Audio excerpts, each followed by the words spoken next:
So I've written books that have changed the lives of millions of people, that define generations, actually. That was not really that hard. I've done it multiple times. It was really not that hard. But it is hard for me to connect with my kids. I've gone on famous, huge TV shows and given incredible interviews that were real and authentic and meaningful and were shared millions of times. But that was easy. But it's not easy for me to tell my wife that she's a good mother and that I love her. I've built a company that helps people write their books and tell their stories. In fact, we're working with McKernan now, and it's a huge pain in the ass, but it's a different speech. But it's an amazing company. We do amazing things for people, and what we do is incredible, and it matters. And that was hard, but it wasn't that hard. But it's really hard for me to tell my coworkers how much they mean to me. I can get on this stage, and I can show up and be real and raw and authentic and open my heart for you guys and speak my truth confidently. This is actually easy for me. But it feels like it's impossible for me to connect with the people I love. So, why is that? How does that make sense? Why is what so many other people find to be so hard easy for me? And why is it so hard for me to do what other people can do? I think it really boils down to one thing. When I'm on stage, when I'm writing, when I'm creating, I'm in control. And all I'm talking to is an audience. Even though I know and love most of you, many of you, you're just an audience to me. And then when you're an audience, right now, when you're an audience, I can control what you think, what you feel. I can build entire worlds in your head with just my words. I'm very good at this. But any entertainer is. Philip can do the same thing. Many of you in this audience can actually do the same thing. But I do one thing differently than most entertainers. I honestly don't give a fuck what the audience thinks. Truly. I mean, of course I want to do a good job. I have pride in my work. If you think this speech is amazing and it moves you, and that's cool. That's great. But it doesn't change shit for me. And if you think I'm a total crap speaker and you have no idea why McKernan put me up here, okay. It still doesn't change shit for me. But when I'm with my family, it doesn't work that way. What they think matters to me. What they feel matters to me. How we interact, I can't dismiss or control or manipulate or construct. If I do this, and I'm showing up in my very real, authentic way, any of you who know me know, there's no difference between me on stage and off. But if I do this with them, it makes me vulnerable to them, and it means they can hurt me. And I cannot have that shit. My story with this, I think, starts with at the same location that many of our stories with this start. I had shitty parents. Now, they didn't beat me. They didn't starve me. I had plenty of, grew up nice and middle class. No one shoved anything up my butt, thank God. None of those horrible things happened to me. They were not monsters at all. They weren't really even bad people. They were just really bad parents. And I can tell you very specifically how they were bad. They never really saw me or engaged with me or emotionally connected with me or loved me. I know it sounds crazy, but it's true. They just kind of existed in the same space, in the same spot I was, in their own toxic way. But I don't really have any memories of my mother being a mother or my father being a father in any way you think of. They were just too busy with their own lives and their own bullshit and their own problems to ever actually spend any time connecting with me. And, it wasn't like once or twice. This was my childhood. I was alone, emotionally. I was emotionally alone. And You know, weird, this is gonna sound weird, but it's true. This was actually a gift in a way. I'm an incredibly independent adult. I'm incredibly strong. I can overcome any obstacle. I can solve any problem.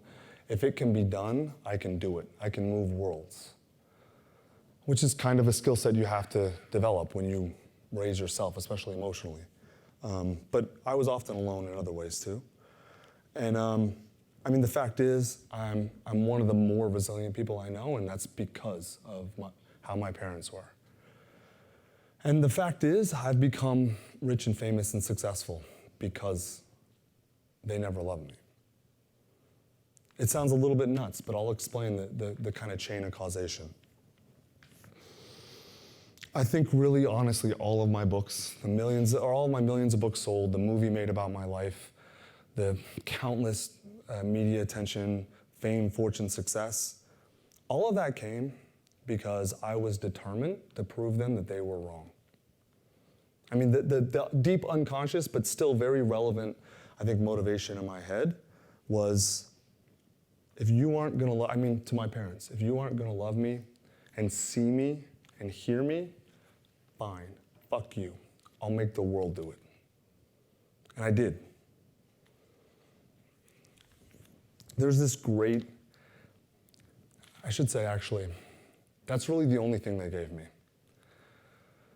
And it was no small thing, and it was not on purpose, but they did give it to me. They gave me the anger that drove my success. There's a great Buddhist saying, the only enlightenment you find at the top of the mountain is the enlightenment you bring with you. I got to the top of the fame and fortune and success mountain.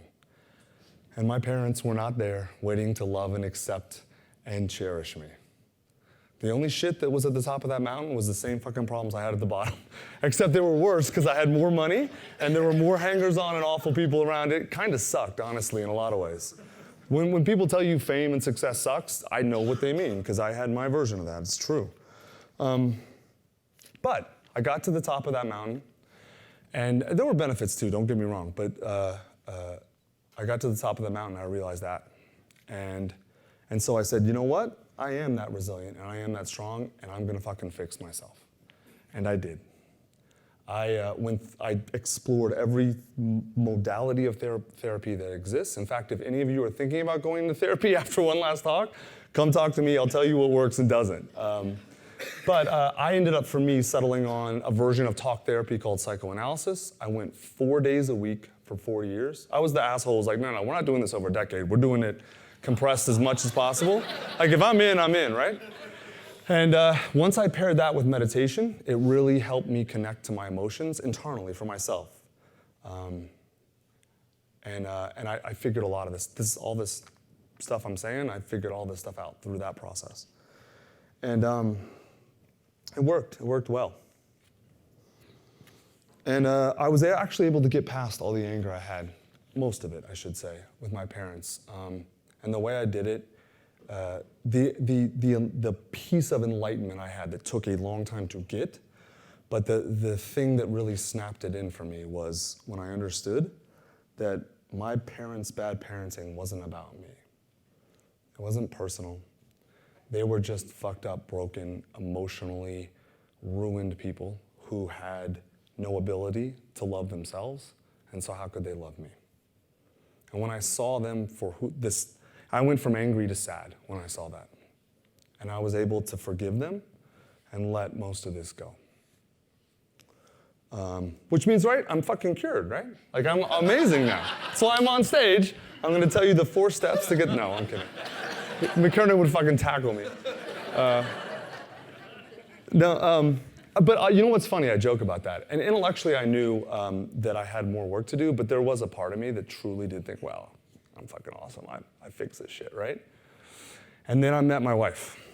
And my wife is a truly amazing, incredible woman. I love her dearly. McKernan likes to say that she's too good for me, but he's a fucking asshole. That's bullshit. We are perfect for each other. I am right for her and she's right for me, and to hell with him. But over the 5-6 years we've been together, She's become the closest person in the world to me.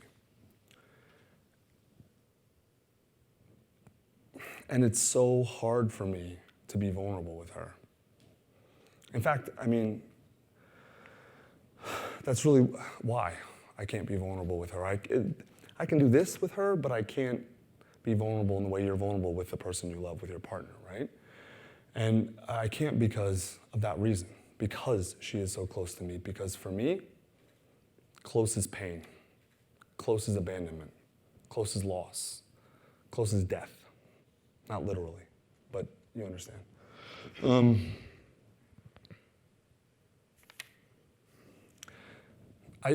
In this process, I think I figured out a few things.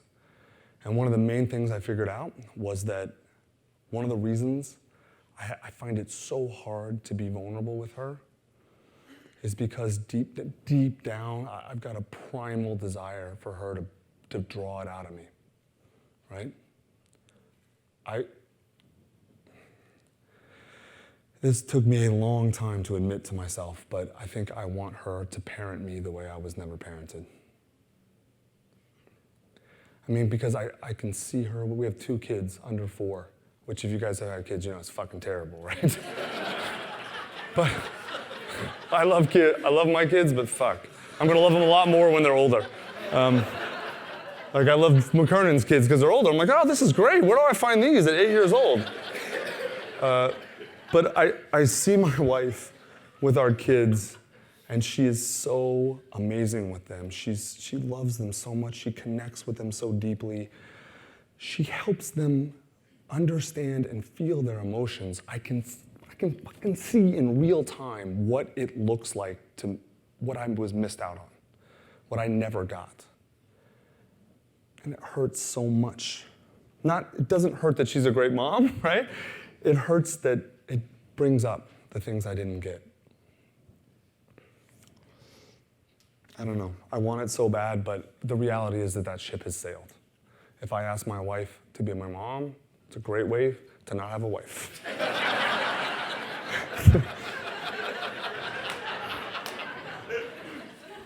But it's not just about my family and my wife. I've got people in this audience. There are people in this audience who work with me in my company, and they can tell you, like, I have a hard time connecting with all of them, and that same issue.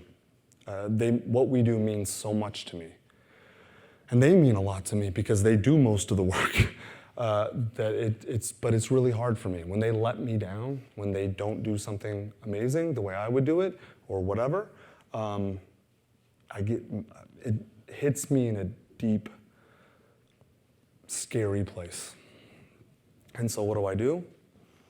They're all over here and I'm just a little bit apart, right? Because if I'm a little bit apart, that's cool, then I can control that interaction and I'm good. And that's the thing I keep coming back to, is that when I'm on stage, when I'm in a book, when I'm in front of a camera, I can control the interaction. I can make sure it goes the way I want it to go. I can be authentic and real and emotional and vulnerable, and I'll be okay, because I know how to do that. Ultimately, I can dismiss the audience, but I can't do that with my family and my wife and my kids and the people I love and care about. And that's so fucking hard for me to deal with. I mean, the reality is I thought I had done my work, I really did, and I had, but I had not done this work. And this work cannot be done on stage, it can't be done in a book, it can't be done in front of anyone. It's gotta be done in private, with the people you love. And I have not done that, at least not yet. Thank you.